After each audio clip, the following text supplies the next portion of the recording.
hermanos en Jesucristo, hoy hemos escuchado la famosa frase de Jesús: den al César lo que es del César y a Dios lo que es de Dios.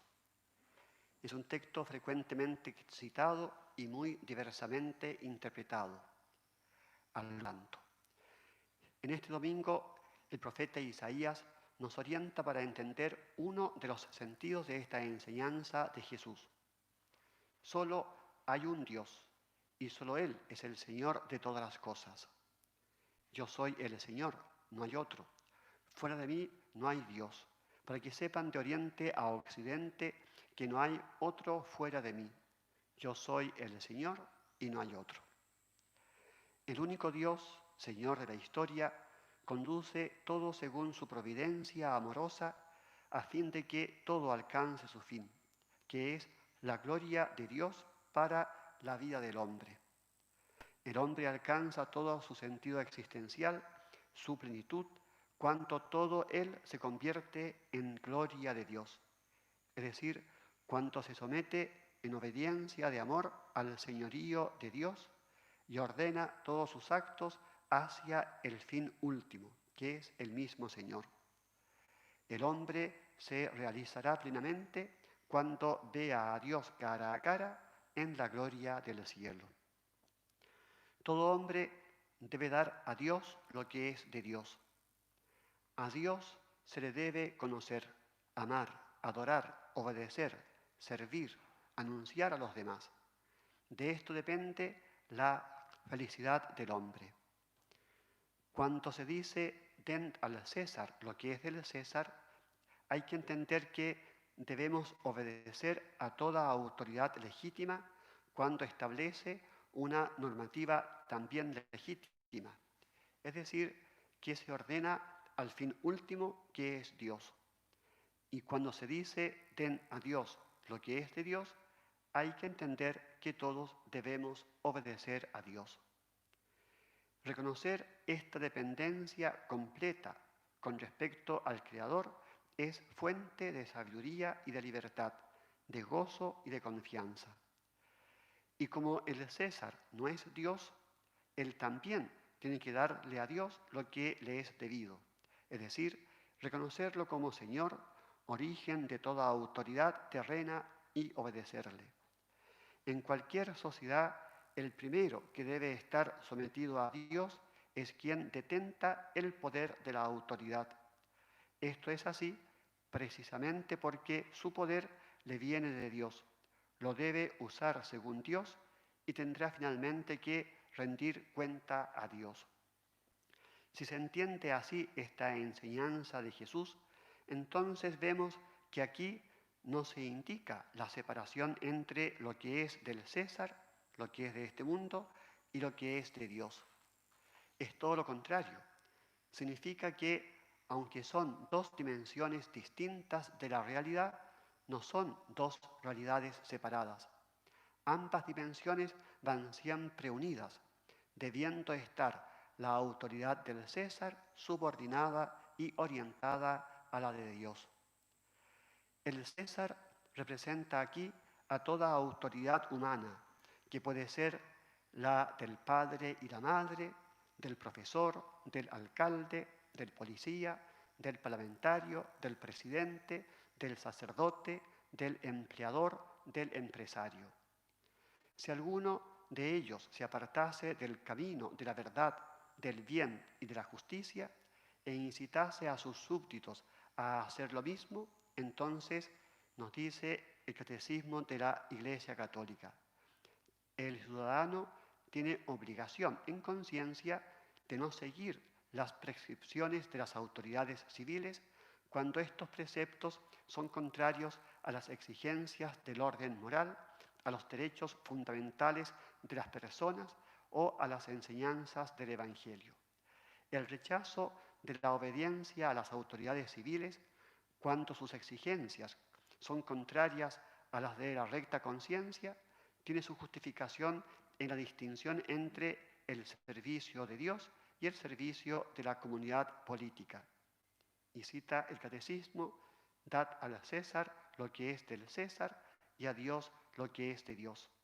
hay que obedecer a Dios antes que a los hombres. En este caso, no se debe obediencia precisamente porque no pueden haber separación entre lo que dice Dios y lo que dice la idea de entender y vivir esta enseñanza de Jesús. Recordemos a los primeros mártires, pero también recordemos a todos de todos los tiempos. Un testimonio paradigmático es Santo Tomás Moro, asesinado por el fundador y primer jefe del anglicanismo, el rey de Inglaterra, Enrique VIII, justamente porque Tomás Moro no quiso obedecer una ley injusta. Hoy, dar a Dios lo que es de Dios se da entre los objetores de conciencia frente a la ley ilegítima e inicua del aborto. Nosotros debemos adorar al único Dios y reconocerlo como el Señor. Solo a Él se le debe amar con todo el corazón, con toda el alma y con toda la mente.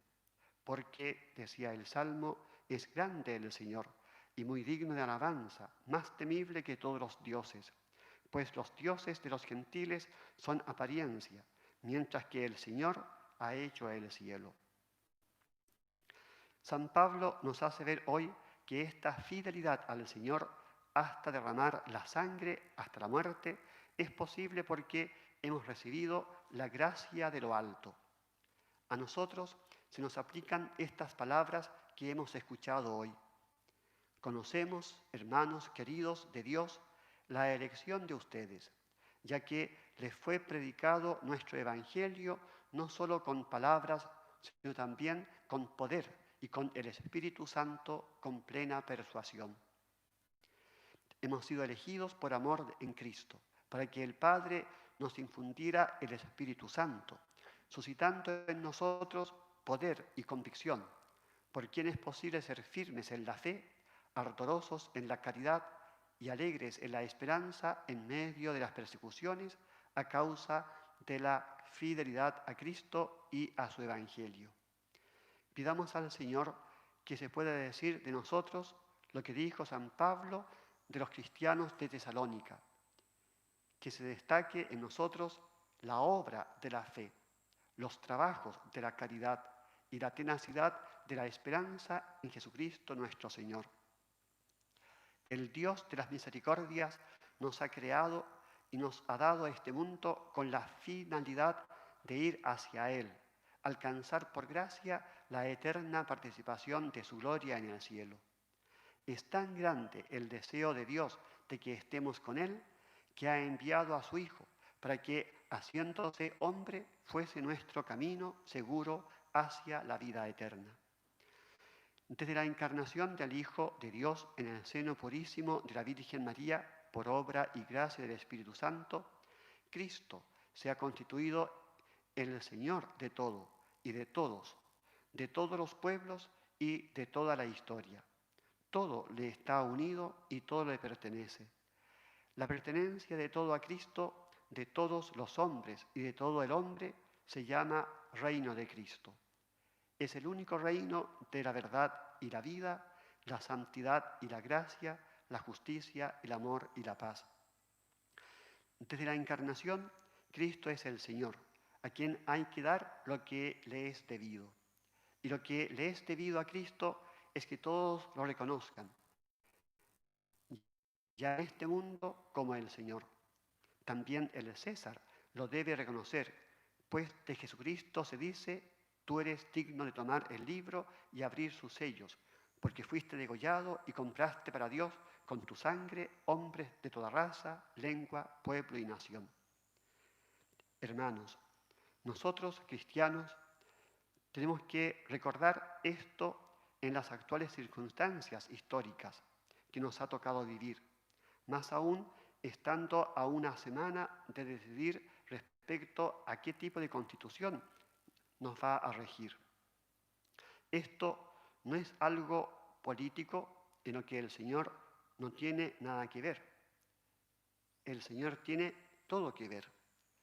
En toda decisión, cualquiera sea ella, lo que está en juego es si queremos que nuestro Señor sea el Dios vivo y verdadero, porque hay un solo Dios y también un solo mediador entre Dios y los hombres, Cristo Jesús, hombre también.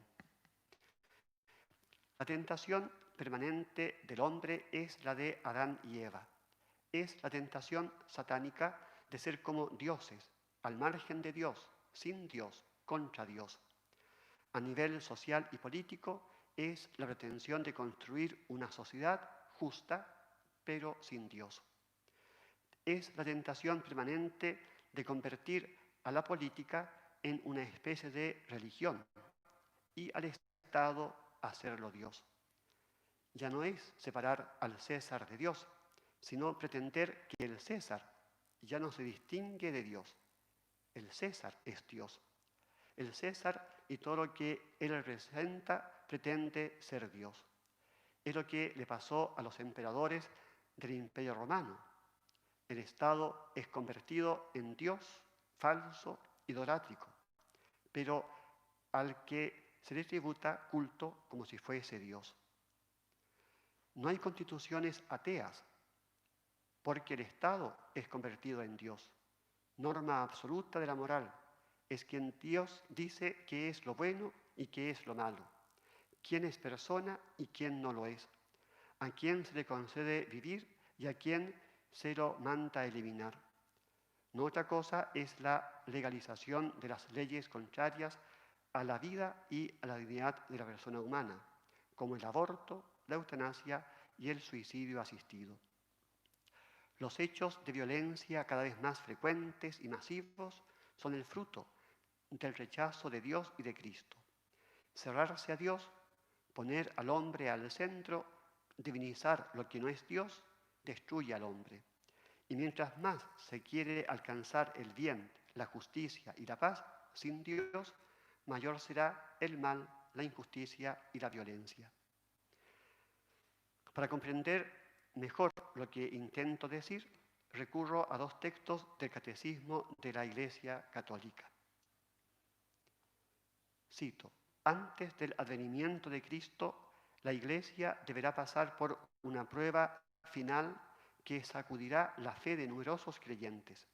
La persecución que acompaña a su peregrinación sobre la tierra desvelará el misterio de iniquidad bajo la forma de una impostura religiosa que proporcionará a los hombres una solución aparente a sus problemas mediante el precio de la apostasía de la verdad.